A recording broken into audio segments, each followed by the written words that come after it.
રાધનપુર તાલુકાના સીનાડ ગામે આવેલ લાખણેશ્વર મહાદેવ ખાતે ચૌધરી સમાજનું એક વિશાળ મહાસંમેલન યોજાયું. બનાસકાંઠાના ઓગળ સ્થિત દેવ દરબાર જાગીર મઠ ખાતે સમી તાલુકાના અજમલભાઈ ચૌધરીનું અપહરણ કરી તેમને ઢોર માર મારવાની ઘટનાના વિરોધમાં આ આક્રોશ સભાનું આયોજન કરવામાં આવ્યું હતું. પીડિત અજમલભાઈના સમર્થનમાં સમગ્ર ઉત્તર ગુજરાતમાંથી ચૌધરી સમાજના આગેવાનો અને લોકો મોટી સંખ્યામાં ઉપસ્થિત રહ્યા હતા. સભા દરમિયાન સમાજના લોકોએ અજમલભાઈની ફરિયાદના તાત્કાલિક કડક કાર્યવાહી કરવા પોલીસને ચીમકી આપી છે. સામાજિક આગેવાન ભીમાભાઈ ચૌધરીએ સ્પષ્ટ ચેતવણી આપી છે કે જો પીડિતને યોગ્ય ન્યાય નહીં મળે તો ગાંધીનગર ખાતે આંદોલન અને મહાસંમેલન કરવામાં આવશે અને તે દરમિયાન કંઈ પણ ઘટના બનશે તો તેની સંપૂર્ણ જવાબદારી તંત્ર અને પોલીસની રહેશે. ચૌધરી સમાજની મુખ્ય માંગણીઓ છે. સમગ્ર ઘટનામાં આરોપીના કહેવા મુજબ કાવતરાના મુખ્ય સૂત્રધાર તરીકે બળદેવનાથ મહંત છે, તો ફરિયાદમાં પૂર્વ કાવતરાના મુખ્ય સૂત્રધાર તરીકે તેઓનું નામ પ્રથમ દાખલ થવું જોઈએ. તમે બધા માનો છો કે આ મુદ્દા કરીને આ માંગણીને આપણે લઈશું.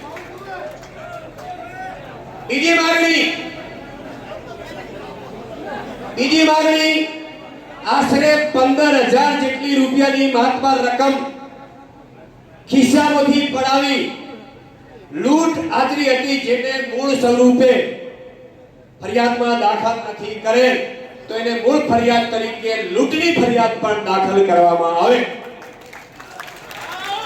ત્રીજી માંગણી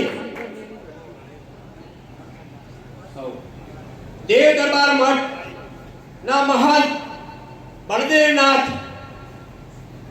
આપણા ફરિયાદીને અજમલભાઈને બંદૂક ભીડાવીને જાનથી મારી નાખવાની ધમકી આપેલી અને એમને ખુદે દંડાથી ને હોકીથી જે ઢોર માર મારવામાં આવે તેમનો ફરિયાદમાં ઉલ્લેખ કરવામાં આવેલ નથી, તો એનો ઉલ્લેખ કરીને એમનું નામ પણ ફરિયાદમાં મૂળ આરોપી તરીકે દાખલ કરવામાં આવે માંગણી છે.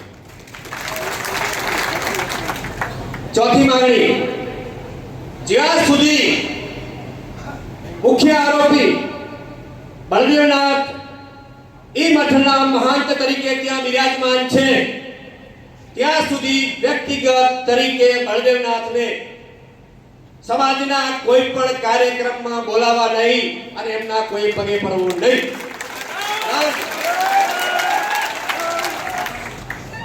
આપણે બધા સંયમ રાખ્યો છે, સંયમતાથી કામ લેવાનું છે. આપણી માંગણીઓ છે, તમારો આક્રોશ છે અને આ આક્રોશ સરકાર સમજે એવી પણ વિનંતી. આગામી સમયમાં જો ચૌધરી સમાજને ન્યાય નહીં મળે, ગાંધી ચિંધ્યા માર્ગે કાયદો અને વ્યવસ્થામાં રહીને અમારે ન છૂટકે ગાંધીનગર કૂચ કરવી પડશે અને મહાસંમેલન બોલાવવું પડશે અને એમાં જે કંઈ પણ પરિણામ ઊભું થશે એની જવાબદારી તમામ ગુજરાત સરકારની પોલીસ તંત્રની રહેશે. આ અમારી માંગણીઓ છે.